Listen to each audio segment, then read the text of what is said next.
Regresamos en Camino a los Pinos y estamos analizando esta definición de la sede del Poder Ejecutivo y el por qué gradualmente de Palacio Nacional la residencia oficial de Los Pinos se ha vuelto la sede fundamental de la decisión presidencial en México. Pero esto ha tenido etapas y ha venido vinculándose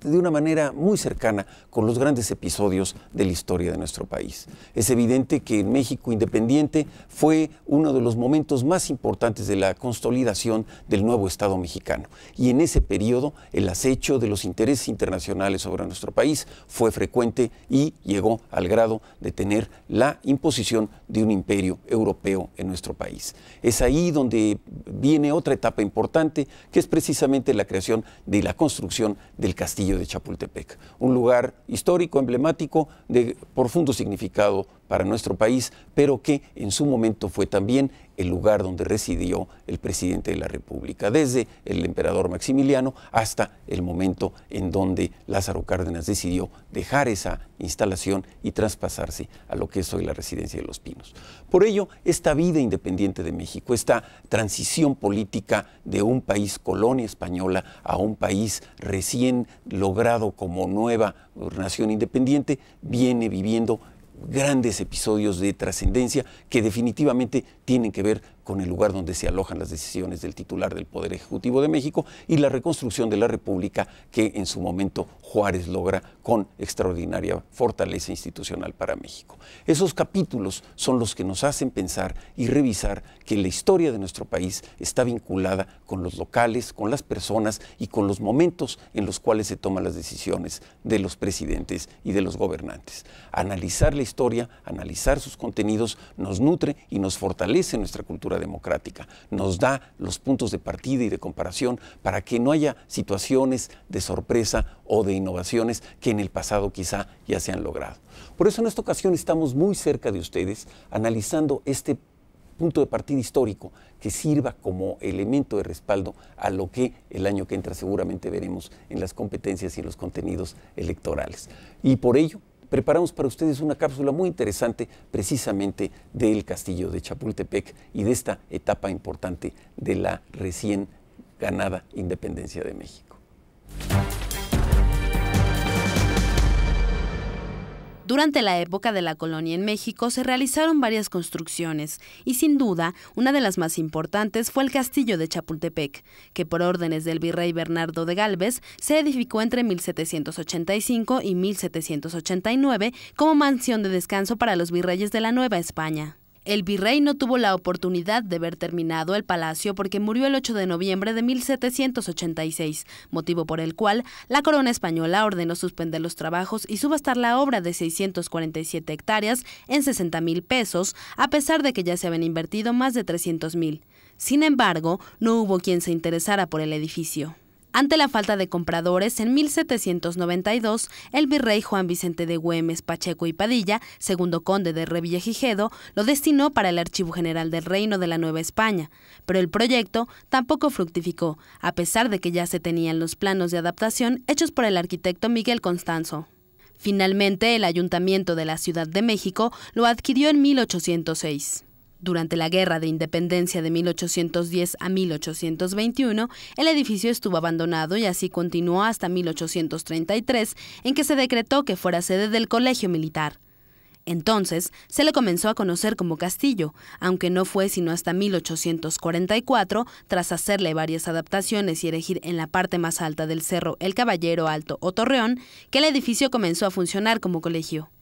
Durante la guerra de 1847 contra Estados Unidos, fue uno de los últimos baluartes que resistieron en la Ciudad de México. El 13 de septiembre de 1847 se protagonizó la memorable Batalla de Chapultepec, donde jóvenes cadetes militares conocidos como niños héroes murieron defendiendo el castillo. La batalla de Chapultepec comenzó con un intenso bombardeo de artillería, ocasionando graves estragos al edificio y a la infantería que lo defendía, por lo que la heroica defensa se dio ante la superioridad numérica y material de los norteamericanos, quienes tomaron el edificio.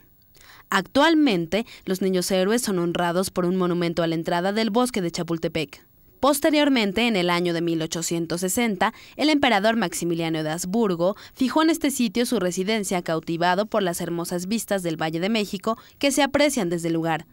Así, embelleció el castillo con la adición de jardines y una sofisticada decoración interior y comunicó el castillo de Chapultepec con el centro histórico, mediante la construcción de un bulevar al estilo de los construidos en París, el Paseo de la Reforma.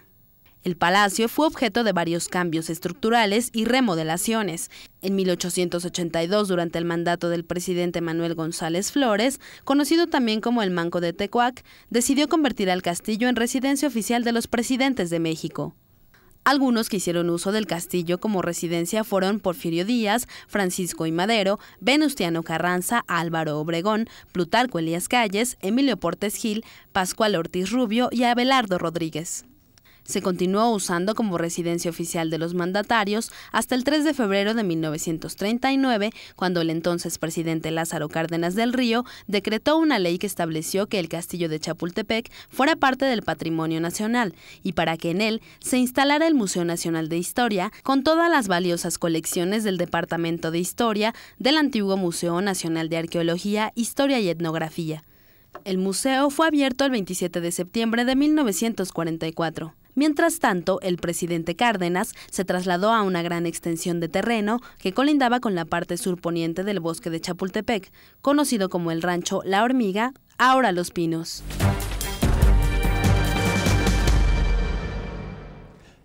Pues estos antecedentes son realmente importantes para poder ilustrar y comentar con fundamento las características de este proceso de transición política de México, que ha tenido una vinculación muy cercana con la transición del lugar donde toma las decisiones el presidente de la República. Es así que de pasar de un castillo de Chapultepec a la residencia oficial de Los Pinos, también vemos que hay un cambio de decisión en la construcción del sistema político mexicano del siglo XX a partir de la Revolución Mexicana, en donde el equilibrio de poderes y la preeminencia del sistema presidencial viene siendo uno de los argumentos más profundamente debatidos a lo largo del siglo pasado acerca de la estructura y el proceso de decisión gubernamental en México. Es así que la presencia del presidente de la República en Palacio Nacional, sus decisiones y la autoridad que éste va acumulando a lo largo de los sexenios del régimen de la Revolución, que rige a partir de la Constitución de 1917 y mismo sistema que sigue vigente en nuestros días, es una transición interesante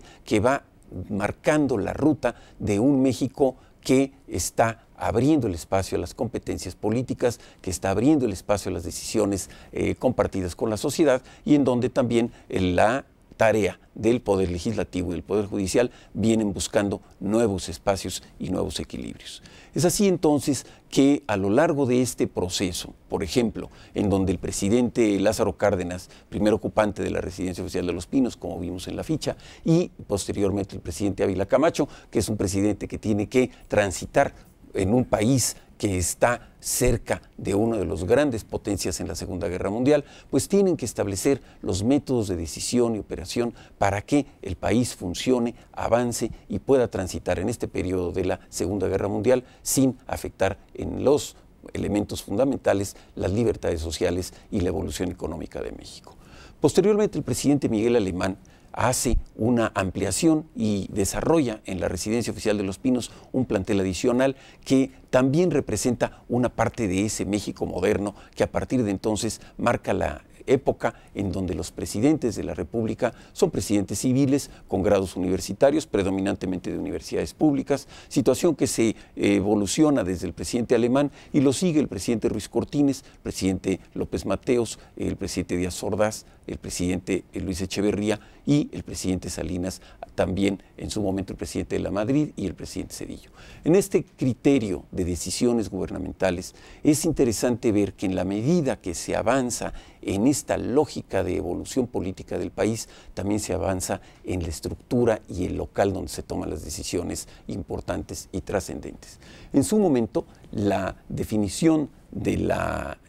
ejercicio del poder público se sigue desarrollando en el Palacio Nacional. Por ejemplo, la recepción a dignatarios extranjeros y la presentación de cartas credenciales, así como algunos de los acuerdos presidenciales y las reuniones de su gabinete, ocasionalmente se siguen llevando a cabo en la oficina y en las instalaciones de Palacio Nacional. Pero la residencia oficial de Los Pinos ha ampliado, ha crecido y ha transitado de ser el hogar del presidente a ser el lugar donde el presidente marca la ruta y establece la agenda cotidiana del país. De esta manera, vemos que, por ejemplo, a consecuencia de los graves conflictos postelectorales en el periodo de la elección del presidente Miguel de la Madrid, el Zócalo capitalino fue ocupado recurrentemente por manifestaciones y grupos inconformes, no solamente al partido en el poder, sino al proceso electoral que se había seguido en ese momento. Posteriormente, también en la elección del presidente Carlos Salinas de Gortari, vimos que la inconformidad de los grupos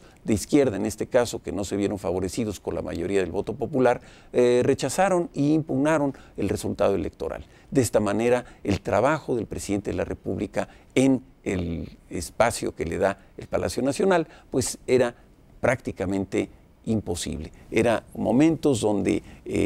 la manifestación popular en las calles y quizá la inquietud sobre la seguridad del presidente y su desempeño profesional en el cargo en su momento lo llevan a ir estableciendo en la Residencia Oficial de Los Pinos todas y cada una de las necesidades de espacio, oficinas, comunicaciones y seguridad que gradualmente se ha venido ampliando en esta residencia. Este ha sido un modelo muy semejante al que en Estados Unidos se sigue con la Casa Blanca. Un lugar donde el presidente habita, pero también desde donde el presidente toma sus decisiones y gobierna. En este espacio público, pero también en el espacio privado de la decisión gubernamental. Porque no es solamente el lugar donde se fija la agenda, sino también el lugar donde se toman las decisiones trascendentes para el país. La Residencia Oficial de Los Pinos ha venido entonces transitando de ser el hogar del presidente a ser el lugar del presidente. Una zona donde se marca la